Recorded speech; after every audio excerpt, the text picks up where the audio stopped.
15 ডিসেম্বরে আলটিমেটাম, নবম pay scale নিয়ে উত্তাল দেশে, কঠোর হুঁশিয়ারি কর্মচারীদের চাপে অন্তর্বর্তী সরকার। বিস্তারিত নিয়ে আলোচনা করতেছি আজকের এই ভিডিওটিতে, তাই ভিডিওটি সম্পূর্ণ মনোযোগ সহকারে দেখার জন্য বলা হলো। এবং যারা যারা এখন পর্যন্ত এই চ্যানেলে নতুন সদস্য রয়েছেন তাদেরকে চ্যানেলটি সাবস্ক্রাইব করে পাশে থাকার বেল আইকনটি অল করে দেওয়ার জন্য অনুরোধ রইল। অবশেষে সরকারি কর্মচারী, সচিব পর্যায়ে কর্মকর্তা, বিভিন্ন দপ্তরের লোকজন সবাই এক হয়ে মাঠে নেমে পড়েছে। জায়গায় জায়গায় মহাসমাবেশ হচ্ছে, মিছিল হচ্ছে, স্লোগানে মুখর হচ্ছে, উড়ছে রাজপথ। তাদের একটাই কথা, 15 ডিসেম্বরের মধ্যেই নবম জাতীয় পে স্কেল গ্যাজেট প্রকাশ করতে হবে। তারা বলছে, আর সময় না, আর অপেক্ষা না। অনেক বছর ধরে তারা শুধু আশ্বাসে শুনে আসছে, কিন্তু বাস্তবে কিছু হয়নি। তাই এবার তারা একদম শক্ত অবস্থানে চলে গেছেন। এই আন্দোলনে অংশ নেওয়ায় কর্মচারীরা খুব খোলামেলা কথা বলেছে। কেউ বলেছে তার পরিবারের খরচ এখন আগের মতো নেই, অনেক গুণ বেড়ে গেছে।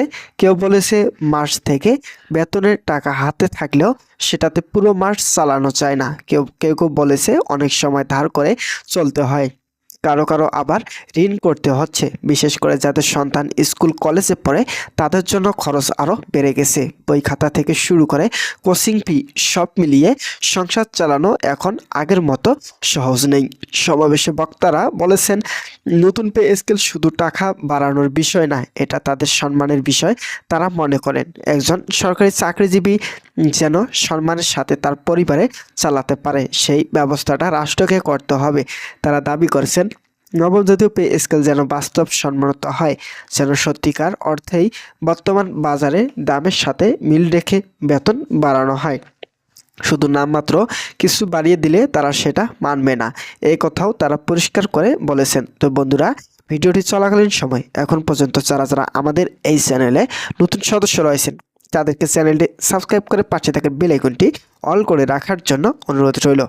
এদিকে প্রধান উপদেষ্টা এই বিষয়ে গণমাধ্যমে কথা বলেছেন। তিনি বলেছেন, সরকার এই বিষয়টা হালকাভাবে নিচ্ছে না। বিষয়টি নিয়ে ইতিমধ্যে একাধিক বৈঠক হয়েছে। অর্থ মন্ত্রণালয়, জনপ্রশাসন মন্ত্রণালয় সহ সংশ্লিষ্ট সবাইকে নিয়ে আলোচনায় চলছে। তিনি আরও বলেছেন, সরকার অবশ্যই কর্মচারীদের ন্যায্য দাবির প্রতি সম্মান দেখাতে চায়, কিন্তু এটা একটা বিষয় একদিনে করা সম্ভব নয়, কারণ এতে দেশের বাজেট, খরচ আর আয় সব দিক হিসাব জড়িত থাকে। তিনি আরও বলেছেন, নতুন পে স্কেল চালু করলে সরকারের খরচ অনেক বেড়ে যাবে। এই টাকা কোথায় থেকে আসবে, কোন খাতে কমাতে হবে, কোন খাতে বাড়াতে হবে, এইসব বিষয়ে হিসাব করতে হবে। তাই সরকার একটু সময় নিয়ে পরিকল্পনা করে কাজ করতে চায়। তবে তিনি আশ্বাস দিয়েছেন যে তাদের সরকারি মেয়াদের মধ্যেই নবম জাতীয় পে স্কেল কার্যকর করা হবে এবং তারা এই দায়িত্ব এড়িয়ে যাবে না।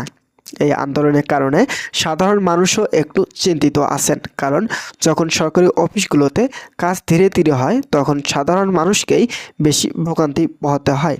জাতীয় পরিচয়পত্র, পাসপোর্ট, জমির কাগজ, আদালতের কাজ সব কিছুই দেরিতে হতে পারে। তবে অনেক সাধারণ মানুষ কর্মচারীদের পাশে দাঁড়াচ্ছেন। তারা বলেছেন, ন্যায্য দাবির জন্য আন্দোলন করা কারো দোয়া হতে পারে না। একজন মানুষ যদি তার বেতন দিয়ে স্বাভাবিক জীবনই চলতে না পারে তাহলে সেটা বড় অন্যায়।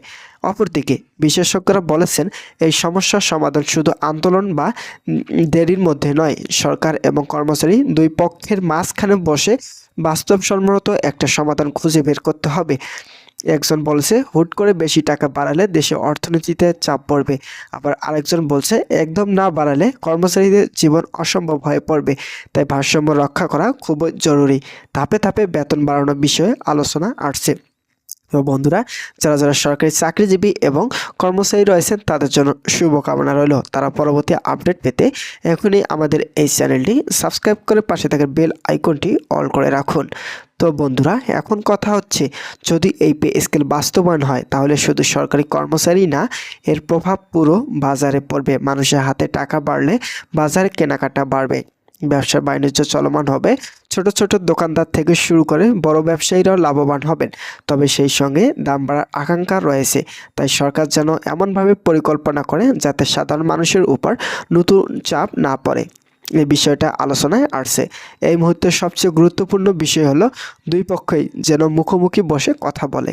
একদিকে যেমন কর্মচারীদের বাড়তি কষ্ট হচ্ছে, অন্যদিকে সরকারকেও দেশের সামগ্রিক পরিস্থিতি দেখতে হচ্ছে। কেউ চান না পরিস্থিতি আবার খারাপ হোক, সবাই চায় একটা সম্মানজনক সমাধান হোক। আন্দোলনকারীরা বলেছেন তারা আলোচনা করতে রাজি, কিন্তু তার আগে স্পষ্ট রোডম্যাপ এবং নির্দিষ্ট সময়সীমা দেখতে চান। এখন দেশের মানুষ একটাই দিকে তাকিয়ে আছে, 15ই ডিসেম্বর। তো বন্ধুরা, ভিডিওটি এখন পর্যন্ত এসেও যারা যারা আমাদের এই চ্যানেলে নতুন সদস্য রয়েছেন তাদেরকে চ্যানেলটি সাবস্ক্রাইব করে বেল আইকনটি অল করে রাখার জন্য বলা হলো। সবশেষে বলা যায়, নবম জাতীয় পে স্কেল শুধু একটা সরকারি সিদ্ধান্ত না, এটা লাখ লাখ পরিবারের আশা ভরসার বিষয় হয়ে দাঁড়িয়েছে। সরকার কিভাবে এই বিষয়টা মোকাবেলা করে সেটাই ঠিক করবে।